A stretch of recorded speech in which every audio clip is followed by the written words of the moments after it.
छात्रों, हिंदी की कक्षा में आप सबका एक बार फिर से स्वागत है। राम लक्ष्मण परशुराम संवाद इस पाठ का हम 3 खंड पढ़ चुके हैं।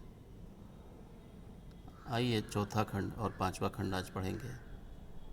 तो पिछले दोहे में आपने देखा कि लक्ष्मण जी परशुराम जी पे व्यंग्य करते हैं, जिसे सुन करके परशुराम जी क्रोधित हो जाते हैं और गंभीर वाणी में बोलते हैं।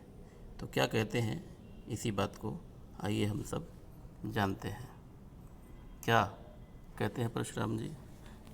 कहते हैं कि कौशिक सुनहु मंद यहु बालक, कुटिल काल वस निज कुल घालक।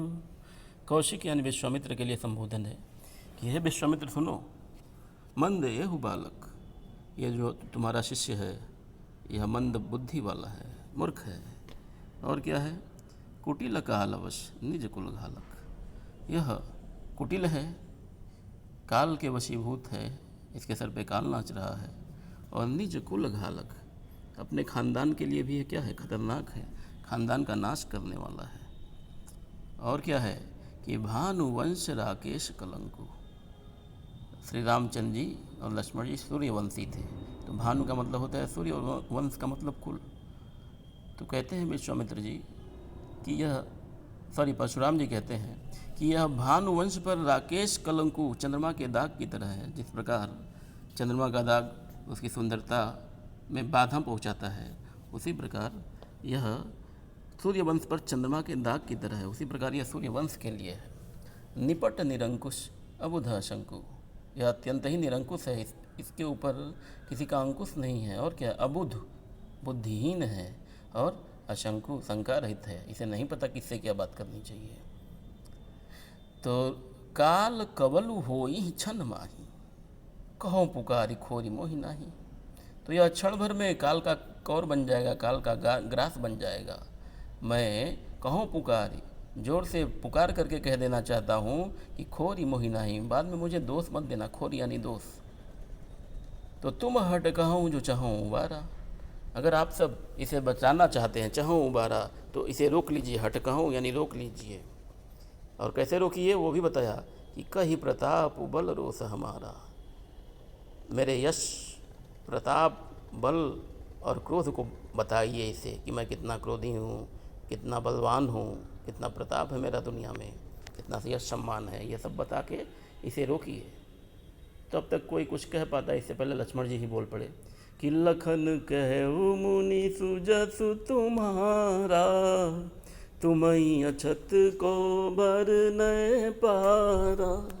लक्ष्मण जी कहते हैं, लखन कहू यानी लक्ष्मण जी कहते हैं कि मुनि, हे मुनिवर, हे परशुराम जी, सुजस तुम्हारा, आपके अच्छे कार्यों के बारे में तुम ही अक्षत को बर न पारा, आप ही बहुत बढ़िया से बात बता रहे हैं, और दूसरा कौन इतना अच्छा वर्णन कर पाएगा।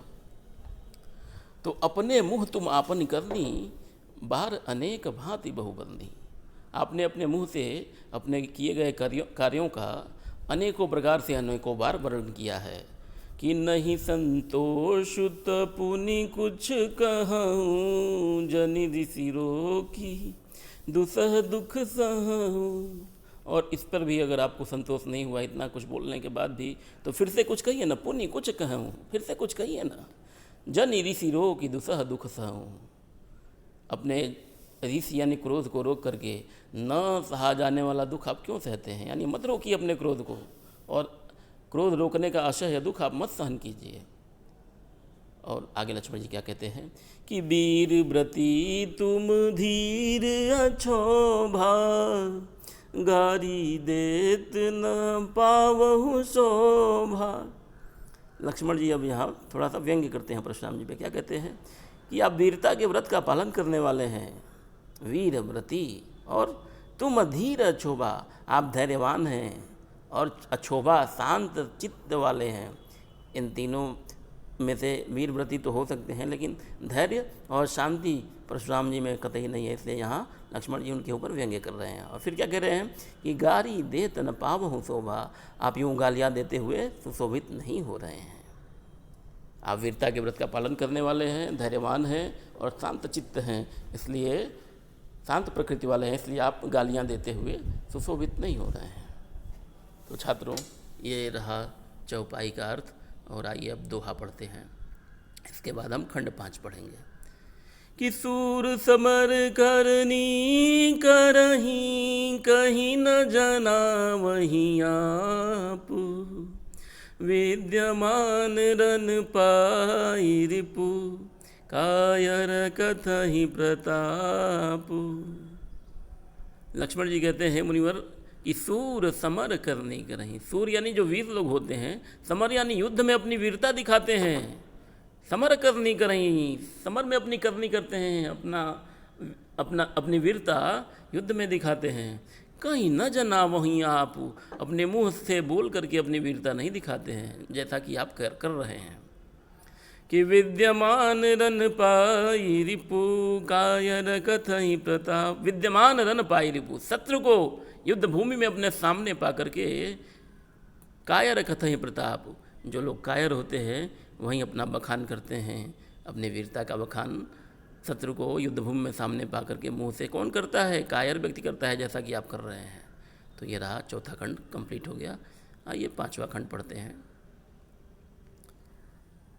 लक्ष्मण जी और क्या कहते हैं कि तुम तो कालू हाक जनु लावा, बार बार मोहि लागी बोलावा। हे मुनिवर, आप तो हमारे लिए काल को हाँक लगा लगा के बुला रहे हैं। ऐसा लग रहा है कि चिल्ला चिल्ला के आप काल को बुला रहे हैं कि जल्दी आओ और इन्हें ले जाओ। बार बार मोहि लागी बोलावा, बार बार मेरे पास काल को बुला रहे हैं आप, हाँक लगा लगा करके। इसमें उत्प्रेक्षा अलंकार है, जनु जानो मनु जनहु और मनु मानो मनहु जब आए तो उत्प्रेक्षा अलंकार। तो यहाँ जनु आया है, इसलिए पहली पंक्ति में उत्प्रेक्षा अलंकार है। दूसरी लाइन में क्या होता है कि सुनत लखन के वचन कठोरा, परसु सुधारी धरऊ कर घोरा। लक्ष्मण के कठोर वचनों को सुन करके परशुराम जी फरसे को संभाल करके हाथ में धारण करते हैं और कहते क्या हैं कि अब जन दे दोषी मोहि लोगु, कटु बालक कटुवादी बालक बध जोगु। है लोगों, अब मुझे दोष मत देना, यह कड़वे वचन बोलने वाला बालक बध जोगु, मार दिए जाने योग्य ही है, बध कर दिए जाने योग्य ही है। कि बालक बोली बधो बाल बिलो की भुक्त मैं बाचा, बेहुमर निहार भाषाचा। बाल बिलो की बहुत मैं बाँचा, बच्चा समझकर मैंने इसे बहुत बचाया, अब यह सचमुच में मरने के लिए उद्यत है, तैयार है। तब तक कौशिक यानी विश्वामित्र जी बीच में बोल पड़ते हैं। क्या कहते हैं कि कौशिक कहा क्षमिया अपराधु, बाल दोष गुण गण ही न साधु। विश्वामित्र जी कहते हैं, कौशिक कहा यानी विश्वामित्र जी बोले, क्षमिया अपराधु, है गुरुवर बालकों का अपराध क्षमा कर दें, क्योंकि बाल दोष गुण गण ही न साधु। क्योंकि जो साधु लोग होते हैं, सज्जन लोग होते हैं, और बालकों के गुण और दोष के विषय में विचार नहीं करते। खर कुठार मैं अकरुण को ही, आगे अपराधी गुरुद्रोही। तो परशुराम जी कहते हैं कि हे विश्वामित्र, खर कुठार मेरा कुल्हाड़ा बहुत तेज है, और मैं अकरुण को ही, मेरे में करुणा भी नहीं है, और मैं बहुत क्रोधी भी हूँ, और मेरे आगे यह गुरु का अपराधी द्रोही भी खड़ा है, फिर भी अब तक मैंने इसे मारा नहीं है।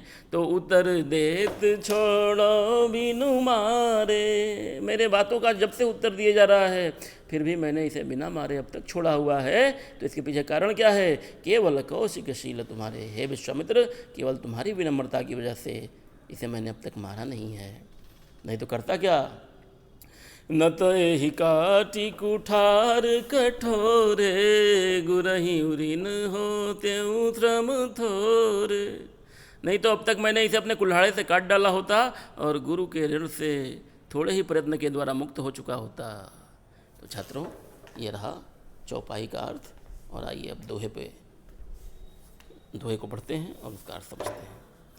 कि गाधि सून कह हृदय हसी, मुनि हरियरे सूझ, अयमय खांड नौख में, अजहु न बूझ अबूझ।